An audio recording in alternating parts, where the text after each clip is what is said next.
Absolutely. On a personal note, I have two daughters. One is 13, and I've raised her on my own since her mother and I split when she was about 3 months old, through active duty service and even after coming off of active duty.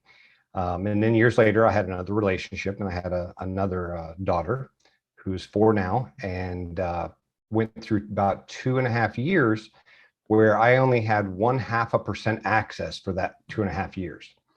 And if I am capable of raising one child on my own, how can I not even have access to my other child? And in that, I started to write a book and said, well, I better do some research before I write about something I don't know. And that's what led me in a long roundabout way to the Father's Rights movement. And I started working with them, and then they did some restructuring, and I applied for the position, was offered, and been an executive director since technically this day last year, October 15th last year. Oh, wow. Amazing. Awesome. Wow. Very good. That's great. And I want to dig into that a little bit more, but Danica, I want to also thank you for joining us today. Do you want to introduce yourself briefly? So I'm Danica Jones, and I am the executive director and founder of Kids Need Both. And Casey and I met at the Americans for Equal Shared Parenting Conference in St. Louis last month. And it was an interesting experience because I was one of 3 women in the room. Everyone were male, they were fathers, and they were fathers trying to make change legislatively, and it was actually an amazing space because there is this perception that the men are all sticking together and kind of pointing the finger at the mothers being angry and all that. But in that space, there were no sides. There was one goal only, and that's for how can we work towards children having equal access to both parents. And I had a great time, and I met Casey, and I said, man, we've got to get him on the show. Yeah, I really wish I could have gone, but I couldn't make it happen. But we will make sure that we're doing these things more often. So what I think is really important here, and I want to preface this with that I'm the child in the scenario. So I survived this situation going on with my parents, and it's something that I'm very passionate about as far as I deserved to have access to both my parents. And that's my belief. No matter what side we're talking about, I don't need to say if it's my mother or my father. The fact is that I deserve to have access to both of them. And I wasn't given that opportunity. So that's where my voice comes in today, to speak on behalf of children that eventually when they grow up, they might realize that, okay, so what happened? And start questioning. And then there's going to be a day of somebody might have to do some explaining and realize that they really deprived that child or took something that they can never gain back. So it's super important that we address these things while children are still children, and not wait until they're adults to figure it out, which is what comes out of many court cases. And I would love to be able to come into a court and listen to someone say that, and then have an opportunity to dispute that myself, because it's very detrimental to the child. So what I would like to ask you, Casey, first is, you did go to that conference, and I want to have a little bit of, what was your takeaway? What was your feedback on what occurred at the conference this year? Well, first, granted, given COVID, the turnout wasn't what I would like, or what everybody would have liked, but and really with this topic, I mean, the bigger the turnout, the better. But there was a lot of good information. We had some great speakers, and ultimately, one of the key takeaways is that there's the people that are trying to push legislation can't do it themselves in a vacuum. They can't do it without public outcry and public awareness. Public awareness can't do it without people trying to push legislation. Neither of them can do it without data and something to facilitate it and talk about the benefit to society. So there's so many different angles to this topic that us talking for an hour, we wouldn't even be able to cover it all.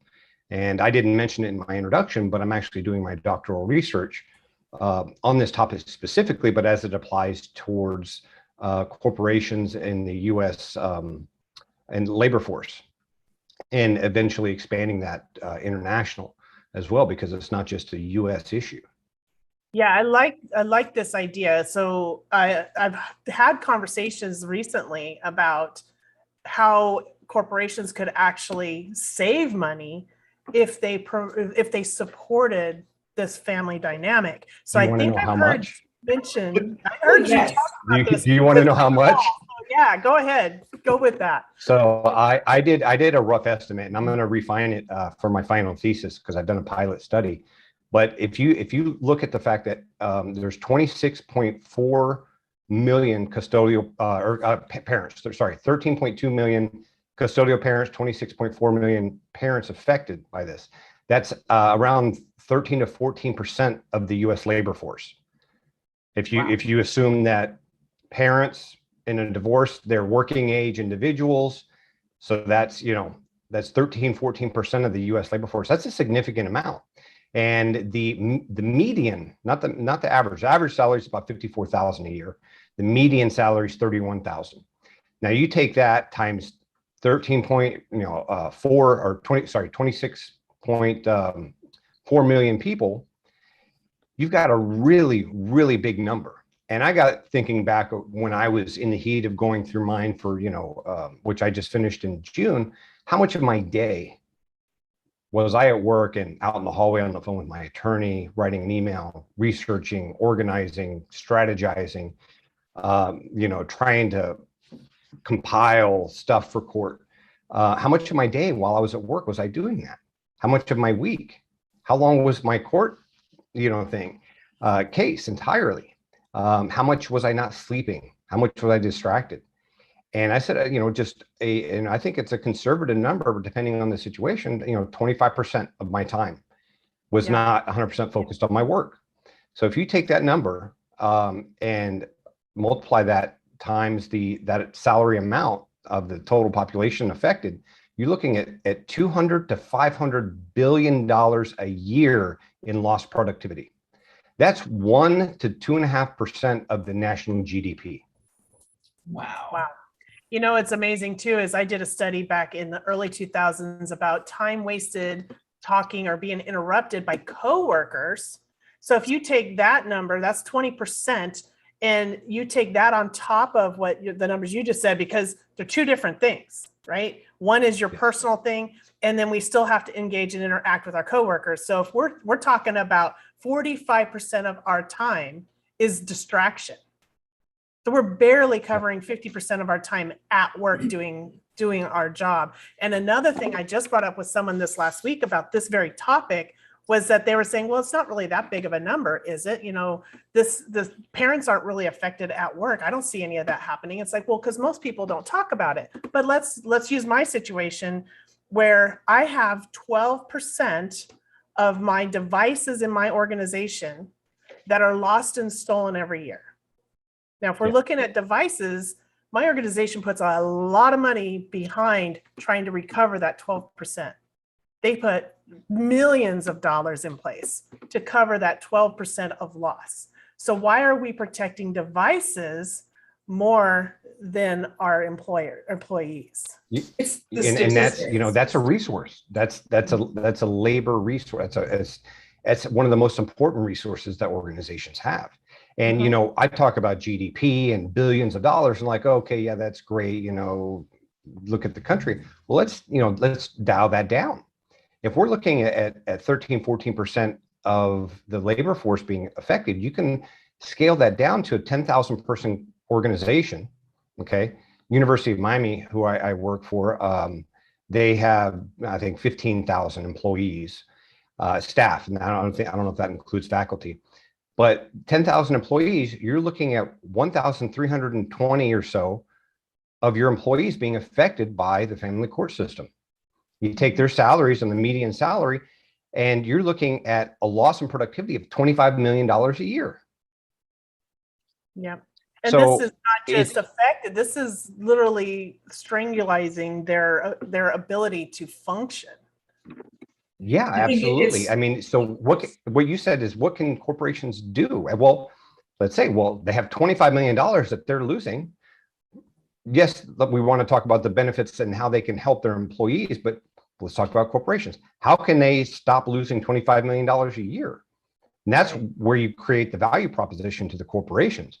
Well, let's say, okay, we're going to spend $2 million a year in programs to help mitigate this, to help people with mediation, with co-parenting counseling, and make it part of the employee package, something like that. We're actually working on building it's an affinity program like a AAA or AARP, where it can be a part of a package or an election that includes that type of stuff, from mediation to co-parenting apps, and have all those resources in one place. And if the corporation's 10,000 person corporation puts 2 million, they might be able to cut their losses in half. Yeah. And it's pointing out the loss too. Danica, did you have Oh, something? I was just gonna add, I mean, this is incredible, because ultimately, I mean, the courts don't know how to fix it.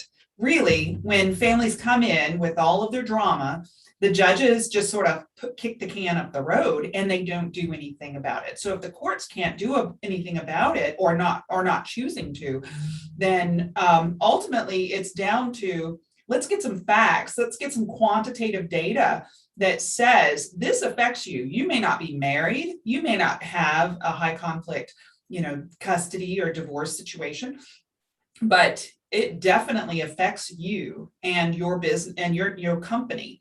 And I think that's where they're going to get, people to wake up and realize, and also to give them a solution, because nobody wants to be thrown a problem with somebody with no solution. Exactly.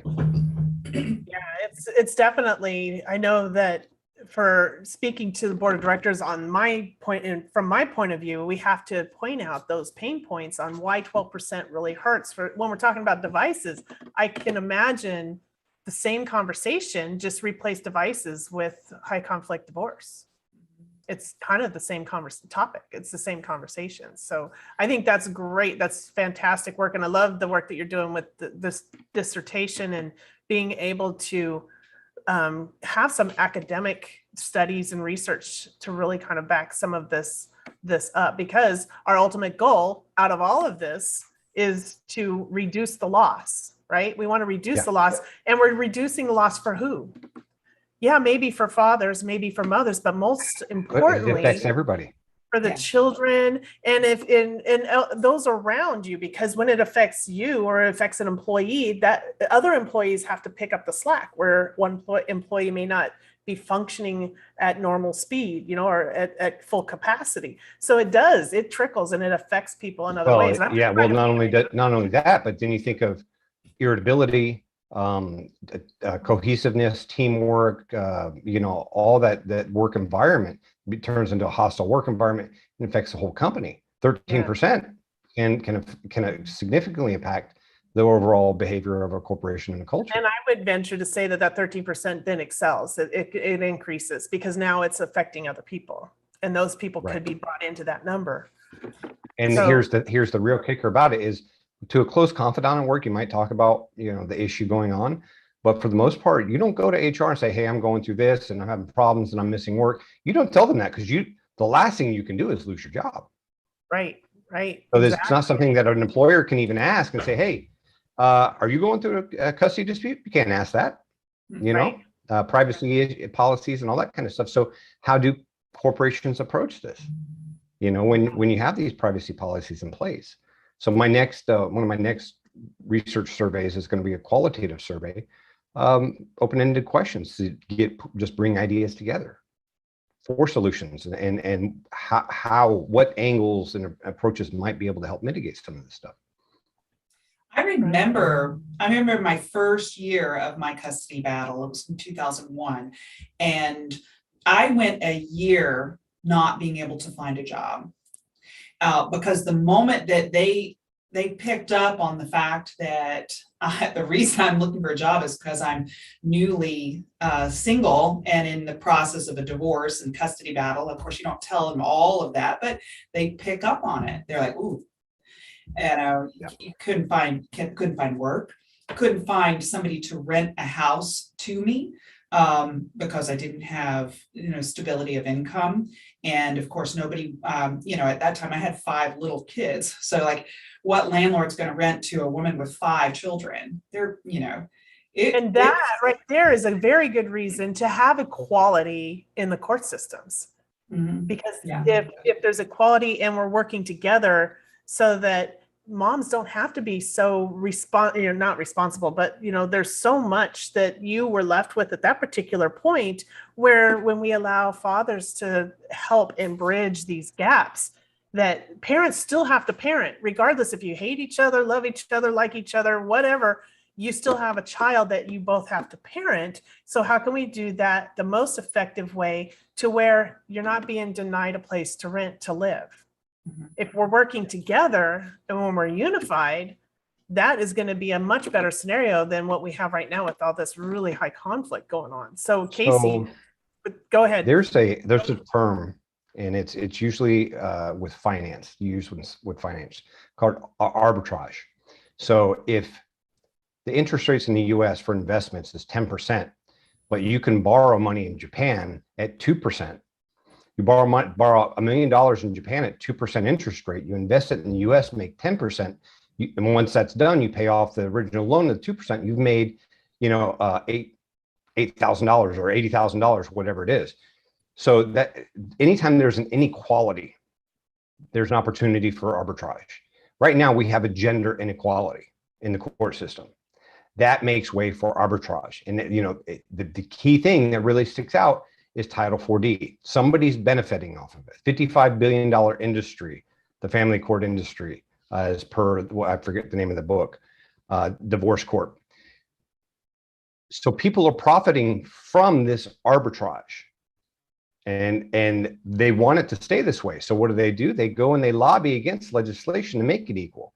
Well, what are these groups? These are the bar associations, because, well, they've got to take care of their attorneys in that state and make sure that they have a way to, have their livelihood.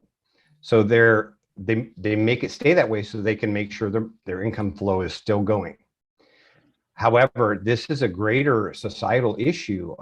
This area of study called gender egalitarianism, and it's the ability of a community or a society to minimize gender inequality. So you could look at this as, railroading fathers into almost a slavery to work to pay child support, to fund Title 4D in the states to get money, or you could also look at it as being oppressive to women, because women then have to pick up the slack. They have to do it alone. Yes, they get some money, but you still don't get, look at Emma Johnson. Women are 51% more likely to earn 6-figure salaries if they participate in 50-50 shared parenting. So it affects everybody. Sorry, I didn't mean to cut you off. What I would like to ask after you just said that, in a time where we are so inclusive, we're diversifying, we are including all types of scenarios. We're including LGBTQ communities, we're including socioeconomic regions and areas and people and groups and demographics and all these things that we're considering as far as equality. Why then are we not even talking about the equality of parenting? It blows me away, because you are right. Now that we have same gender parents raising children together, which parent is going to be marginalized when that relationship doesn't work out? Yeah. And we're having the conversation, which is great, but we're not hearing that outside of our communities, where we understand what's going on, but we're not, like you're bringing this into the corporate arena. They need to be aware. So, because that is part of inclusion, and that's, I think, really important. I think that's something that this really shared parenting needs to be part of equality across the board. And that's my goal, is to bring corporations into it, because as I think globalization happens, there's tons of studies and research done on, okay, well, how can we make the workplace better for productivity and well-being and all this kind of stuff. And there's job demands resource theory that they look, okay, you can do this much stress, but it affects it this way. Well, if an individual only has so many resources, I only have so much mental capacity, emotional capacity, physical or capacity. Whether I'm at work or at home, that's still one tank. I don't switch to a different fuel tank when I go home. So the things that are affecting me at home, while it's not really the business of the corporation, it's still in their best interest to try and mitigate anything that might come into the corporation and affect the corporation. So not that they should dictate it, but corporations, what do? They lobby for laws to get things changed in their best interest. So they have more of the leverage than individuals do to get laws changed because they're organized. They have funding. They have people in voting aspect. Talk about that a little bit. Yeah. If you... I'm sorry? I was saying maybe you could talk about that a little bit as far as how their vote could really maybe make a difference. Well, we spoke about that at the AFECP. I got the letters right. Legislative conference is, when the senator was speaking, he said that, or I forget who mentioned it, but Enterprise Rent-A-Car, they have a full-time lobbyist at the Capitol in Missouri that lobbies for whatever the organization wants. Their industry. But so if I can tell that organization, hey, you have 10,000 employees, you're losing $25 million a year in productivity, all they have to do is make a phone call down to that lobbyist, who then has numbers because they're representing a larger populace because a corporation has employees and stuff.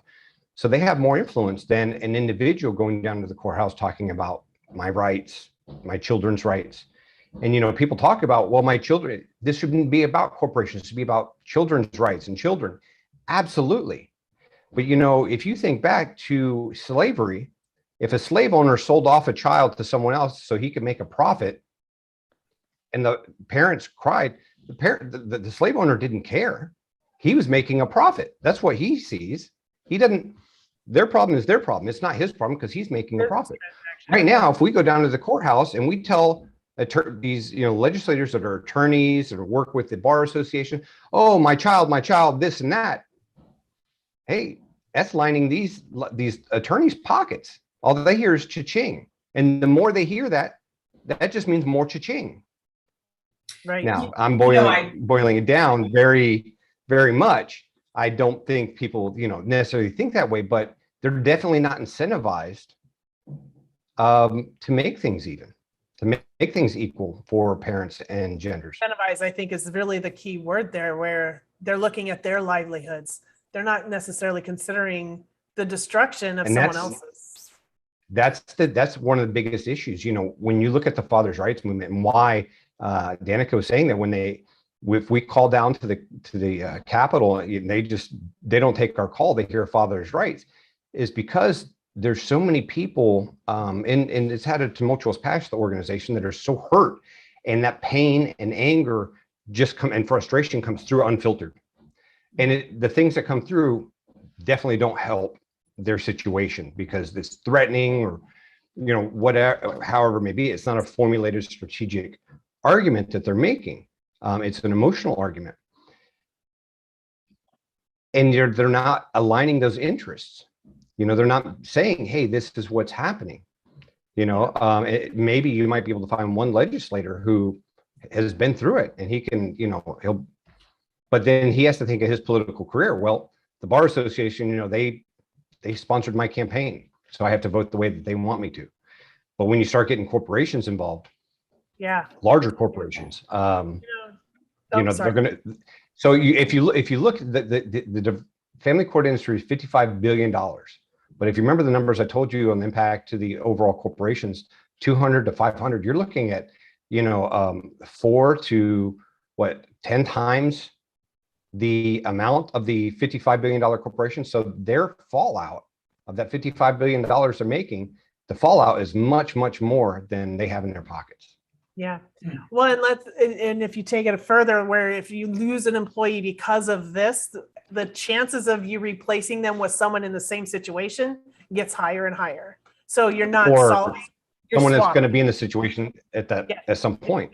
But the Swap. great news is that this doesn't affect just lower level employees. This affects employees all the way up to executive directors. You know, Mhm. so if an executive director says, hey, I went through this, I understand that, I'm going to support this. You know, even if it's not an executive, if it's a director, somebody in an executive position, so they're in places of power that they can really leverage their resources to affect change. Yeah, and it's nobody's immune. Sorry, Danica, go ahead. No, that's right. I was going to say, it's really great. So you're thinking creatively. You're trying to figure out where the back door is in opening things up, because all along, parents, and I tell my parents all the time, that I tell them, don't look for justice in the court system. As your only silver bullet to win, win this your own case, because for one thing, you're playing in the attorney's playground. So you're already against the tide right there, but definitely going through the corporations, going through the HR departments and stuff like that, and really laying it out and seeing how it impacts people in the community. Absolutely. I agree with that. I definitely agree with that, because then you're removing that playing ground that isn't interactive with. Well, the way that I describe it, or have described it before, being in the Army, when you're on the front line and you're overpowered, eventually you're going to run out of bullets. You're not going to be able to overtake the enemy. So what do you have to do? You have to switch to guerrilla warfare. You have to take little teams to go and attack the supply lines being the money. So if you go to these corporations and say, hey, you're losing money because of this, they're going to change where they direct their money and put it towards money to change those laws. Yeah. Mm-hmm. So it seems to me like your organization is the Father's Rights movement, and yet what you're proposing is really going to help children as a whole, and it just seems like it's more equitable. It's not like we're only standing up for fathers against mothers. I think we talked about that. Let me clarify. Is unification. So the Father's Rights movement, the reason the name is what it is that when this happens, I'm going to say at least 99% of the time, this is not something that you foresee coming. You're a decent person, you're going to go to court, you're going to tell your side, you're going to walk out with something fair. If you live in California, the other parent lives in New York, or if you live, like I did, I lived 2 miles from my daughter, 10 minutes. And, so I went in, I told my piece and expected to walk out and be done and move on with our lives. And that was not the case. And then it went on for another 2 years after that, just an escalation. When I just was like, look, we can settle this now. It doesn't have to be a fight, but it ended up, being 2.5 years. I alone spent $140,000 to wind up right back where I thought was fair in the first place. I wasn't trying to take time away or anything like that. Crazy. And the Father's Rights movement, this comes out of the blue for people when it happens. And what do? They panic. They're distraught, despair. Things aren't working the way that they anticipated they would. So they go online and they Google, I need an attorney, I need help. They Google Father's Rights and they find us. And we have a crisis hotline that they can call and speak to people that are going through it or have been through it to help them understand the situation, provide them guidance, things like that. And that's why the name is the Father's Rights movement. We support equality because, I see myself as a feminist. I have 2 daughters. I've got 50-50 of my younger daughter. I've got, full custody of my older daughter, not by through, apply, any forcible or means or anything. It just wound up that way for reasons, but I don't want them to have less. I'm not fighting for them to have less when they're older. Mm-hmm. I want equality. And, I do it as I don't have a dog in the fight anymore, but I do it so my children learn that you do what's right. Yeah. And this was actually Yeah. one of the questions I did want to ask you is what are you doing to change the father's rights movements and how the rest of the world views the organization in the last couple of years to now? So what are you doing to improve that? Well, one, I'm working to, there's a lot of hurt fathers out there that don't know what to do, that are in despair, have given up, or have a very large victim mentality, which they're not wrong. I could make that argument myself, but my viewpoint is, in going through what I went through, as a father, it's my duty to endure anything I need to for the benefit of my child. So I don't see myself as a victim at all. I'm a father. This is part of the job. And so one of the things I want to do, have been working to do, is to try and change that victim mentality. And so that way you don't have those emotional arguments and things like that are counterproductive. And then organize better through messaging. Now, we're a very dispersed organization, being a nonprofit, especially on social media. So we do it through social media, through videos, live broadcasts that we do each week, messages and things like that. As well as, we're doing research now, so that we're not just a group of angry fathers. We have data to back it up. We look at other aspects. We've helped mothers as well. So it's not about fathers. It's never been about us. It's always been about the children. Granted, Fathers people in looking pain for fathers' say rights. things that it's such a personal thing. It's hard to, when you're going through it, it's hard to pull yourself away from focusing. Like Danica, you're saying that comes through when you were applying for jobs and in apartments. Even if you didn't, it comes through. You can't hold that back. And I'm very cautious, even though I'm done with mine. When I go to write something, I will give it to somebody else. Be like, I know I'm going to have, a biased opinion on this. So I need you to review this, because this is how I want it to come across. This is what I'm trying to say, even if I can't say it correctly. Yeah, absolutely. So do you feel that you are more unified today as an organization, or is there still work to be done to unify more? There's always still work to be done. It's not going to be a static thing. It's always an ever evolving problem. We are much more unified than we were. And, over the past 6-8 months, we've had people that were once following the organization that have come back and said, yeah, 2 years ago, I had to leave just because it was so toxic and, this and that, but I've been seeing how you guys have changed, and they've come back and they're wanting to volunteer. And, we're looking at doing more stuff as well. It's just a matter of having time to develop everything. Right. Question, because we all reside in Florida. How does Florida compare to the rest of the United States as far as equal shared parenting? My personal opinion on that is the laws are not written poorly. And I know the NPO has the shared parenting report card, but when I was going through my custody battle, I went and I read the laws. They're not written poorly, but they don't say equal shared parenting. It's still, kind of the best interest of the child, which is not defined and open to bias. And they say judge's discretion. I say bias, because judge's discretion here in Florida is different than in Missouri, is different than in California.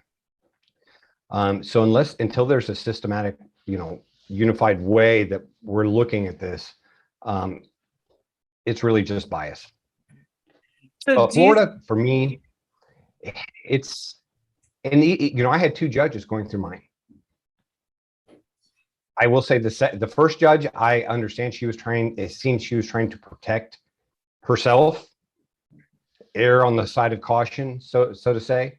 And the second judge, he was a fantastic judge, and he looked at it from a very legal perspective and made his judgment based on that. Do you think that, or have you, or do you currently work with any women's organizations that are unified or can be unified? And I'm sorry. Not that we're not trying to, but Right. you know, in rebranding and reorganizing the father's rights movement, we're not quite yet. We are right there. It's just a matter of time to, we're at the place of, okay, we've gotten to where we wanted to be now to start integrating the pieces. So it's setting up the framework to be able to do that, having the people in place to coordinate and the systems in place and things like that. So that's right where we're at. But a year ago, I remember before I came on as executive director, I was being told by someone else in the organization that they used the National Women's Organization they go, as an example, and they're kind of like our nemesis. So I don't know. I said I would call them up and tell them they're exactly right about us. Let's work together to see how we can make this better.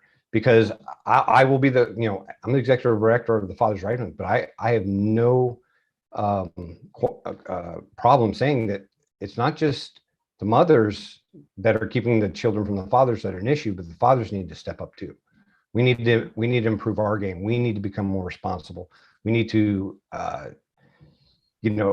not just, oh, okay, well, the mom's going to do it. Okay, cool. Well, then I don't have to worry about it. No, we need to be proactive and we need to do things. And we're going to be developing programs to support that. I would love to be able to see that. And, with NPO, it's National Parents Organization, shared parenting is our main goal. And I would love to be able to see the two sides coming together and working on strategy, because there's great viewpoints on both sides. And I think when we cut down to the conversation, we'll realize we're really talking about the same thing. And that's the core of the conversation. There's a duality in it because of perspective. Both sides are 100% right and 100% wrong. Well, and if we remove none of us in this room or in this video or anywhere else in the entire movement would want to leave a child in a dangerous situation. I think we can all agree on that, right? So absolutely. If we remove that, and we're talking about fit, available, and present parents, then shared parenting should be an easy thing to accomplish. It should be. We're talking about data, and I was thinking about that this morning. We're talking about data. We're talking about how this affects corporations, society, the courts. I'm a father. This is a personal issue. In going through my custody dispute, one of my things that it stabbed me in the heart is I don't want my daughters to ever go one day thinking their father didn't love them. I don't want them thinking, why weren't you there more? Why didn't you fight for me? And it's not that I want to fight. I don't like to fight. I don't like to argue. I'm very laid back. After a few times being in Afghanistan and seeing things there, we in first world countries argue about stuff that, to me, when you see other things, other worlds, countries and stuff, it's not worth fighting about. You want to paint the wall red, paint the wall red. That's not really going to affect me, But when it comes to children and their future, children learn what they see, and they're going to end up doing the same thing, going through the same pain. And I don't want that for them. Oh, and I appreciate that as the child in the scenario where children really need to know they mattered. And that's super important. Like for me, my father was gone for 44 years. I didn't know why. And I questioned it. I was, always back and forth. This was a roller coaster ride for me to figure out, why isn't he here? Well, I really miss him. Well, I wish he was here. So then I would go back again. Well, where is he? And then I would be angry and then confused and hurt. And, so you go through these as a child, and I didn't understand those emotions. So what I needed to know was that I mattered. And the second that I spoke to him, and he had certain answers, he even had pictures of me that I had never seen of myself. I knew then that since he saved the card off of my crib from the day I was born. He saved all kinds of these little things that were important to him. So I knew instantly when we reunited that I mattered. And that's the Right. super important thing that we're striving for is children need to know they mattered all along. And the best way for them to feel that is to have both parents there showing them how much they matter. And I think that's super important. And another thing I wanted to ask is something that I've been wanting to work towards having fathers' names put on birth certificates. Now I know in Florida, if they're not on the birth certificate, they're not married, or if the woman happens to be married to someone else, because it does happen, the biological father is not always put on that birth certificate. So this is something I think that shared parenting means two people need to be on the birth certificate. And it needs to be the biological. I don't care who you're married to, because the child's going to use that birth certificate as that is the piece of paper that documents their entire identity. Yeah. That is the most important document to a child. Sorry, Danica. It's interesting you say that. And go ahead, Danica. I'm sorry. I was going to say a few years ago, there was an alimony, they called it an alimony bill. That got shot down. Rick Scott was the governor at the time and shot it down. And it was definitely I think it was the League of Women Voters that really like pushed the agenda of, his daughter was going through a divorce and it was really, it just, I tell you, that got me triggered so bad because, women don't need alimony. Women are not weak. Women and women should be saying to dad, hey, listen, I need more than money. I need you to be in this child's life. Because if we share the responsibility equally, then we both can thrive. And you both can have there's a big emotional component to that, though, that a lot of times people just block it out. So block this person out, block the whole issue out of my emotional range so I don't have to deal with it mentally or emotionally. It can be seen as spite and things like that. So I think there's an emotional hurdle here as well that as a society, as a human race, we need to overcome. And I think that goes a lot towards our own childhood traumas that we have gone through that have never been addressed. Because why do we want to block something out? Because we don't want to deal with the conflict of whatever that is. So what is the real reason?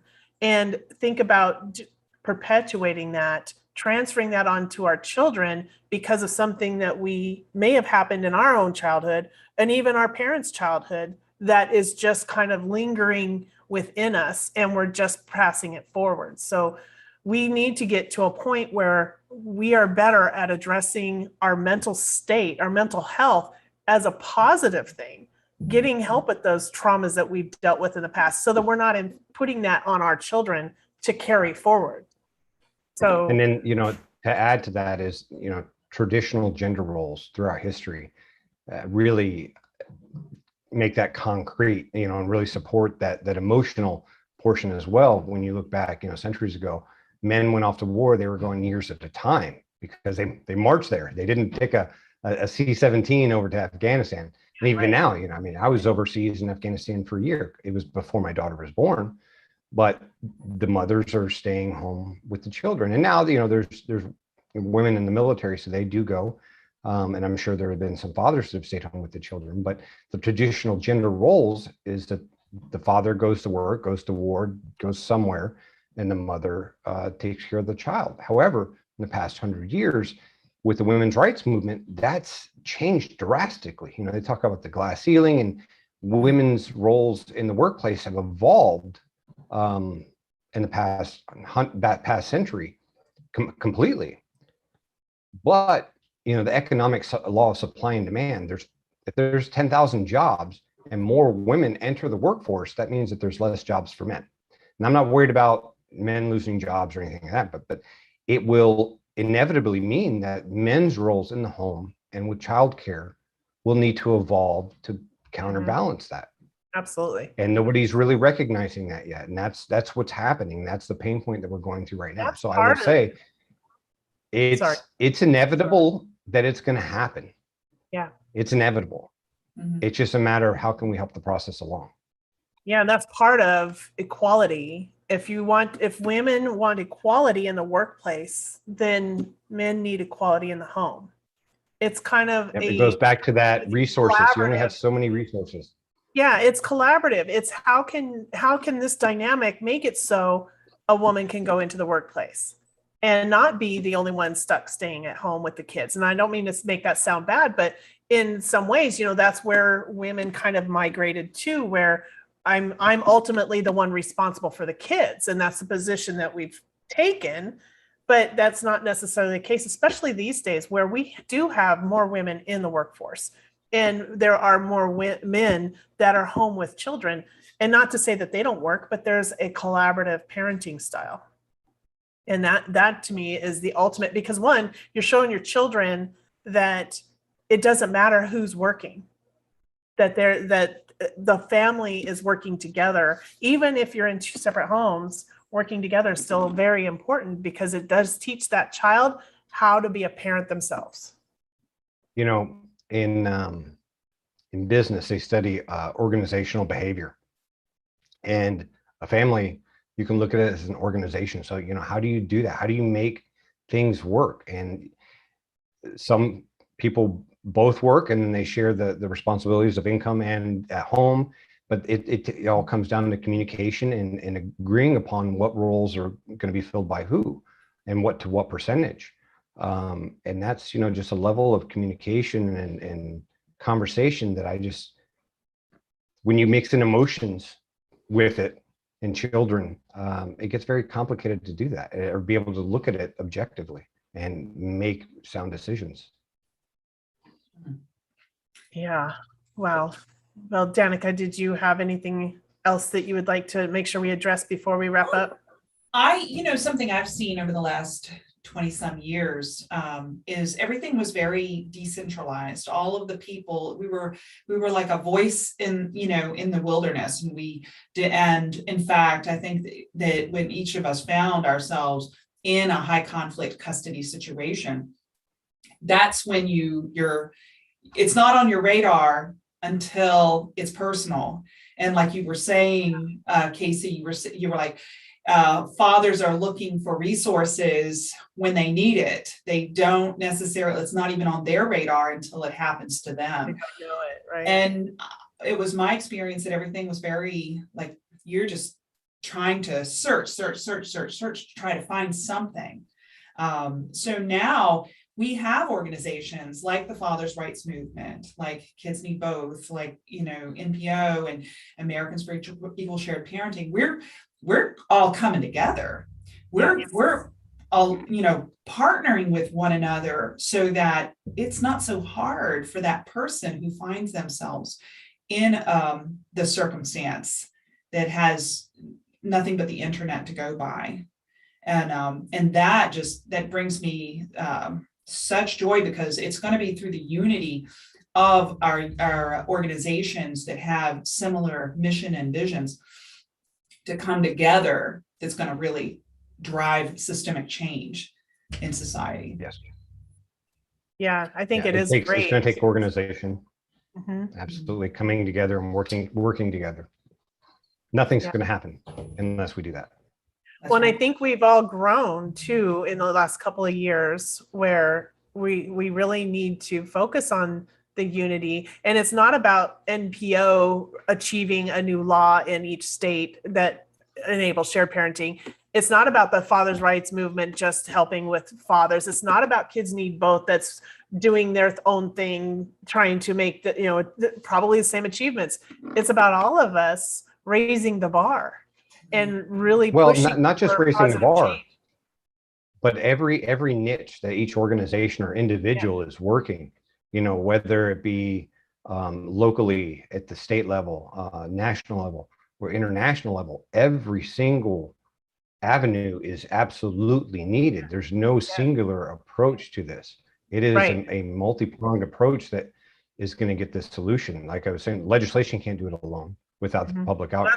That's what I was getting to. When we have a bar that we're each holding up, and some of us can raise a little bit on one side, then that gives opportunity for the other side to raise a little bit more. Absolutely. So we're constantly all pushing towards that, that ultimate goal of raising the bar to where we reach that opportunity to have kids, kids that have access to both their parents. And I think it really takes us, all of us, in all of these organizations, including, even some of the other organizations that aren't really known. They have a lot of input and feedback as well. So let I our come voices. across new ones all the time, Yeah. new All the time. organizations, and it's Yep. great.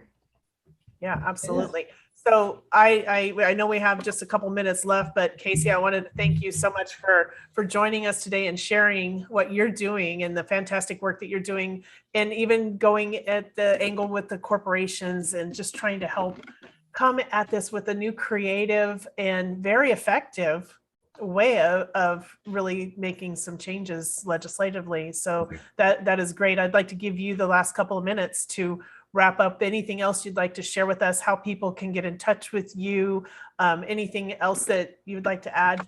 I'll give the floor to you. Absolutely. So, best way to find us, that we are on social media. We're on Facebook and YouTube and Instagram, and we're going to be doing a TikTok channel that we're in development.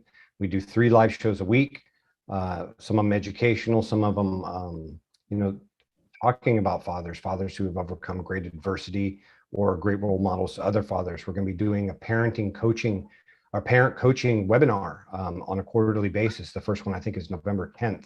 We'll be posting notifications about that, but you can find out all about our organization at tfrm.org. And it's been a pleasure speaking with both of you, and I'm sure we'll speak again.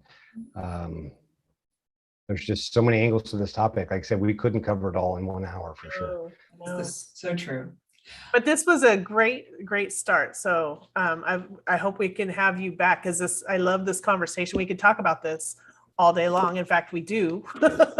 But I think it's good that we show our audiences, because we each have our own audiences, that we are working together and that we are really on the same page, and that unity will get us a lot farther than continuing the conflict or the battle. So thank you for being here and being our guest today. So with that note, unless there's anything else anybody would like to add, we'll go ahead and wrap it up, and we'll see you guys next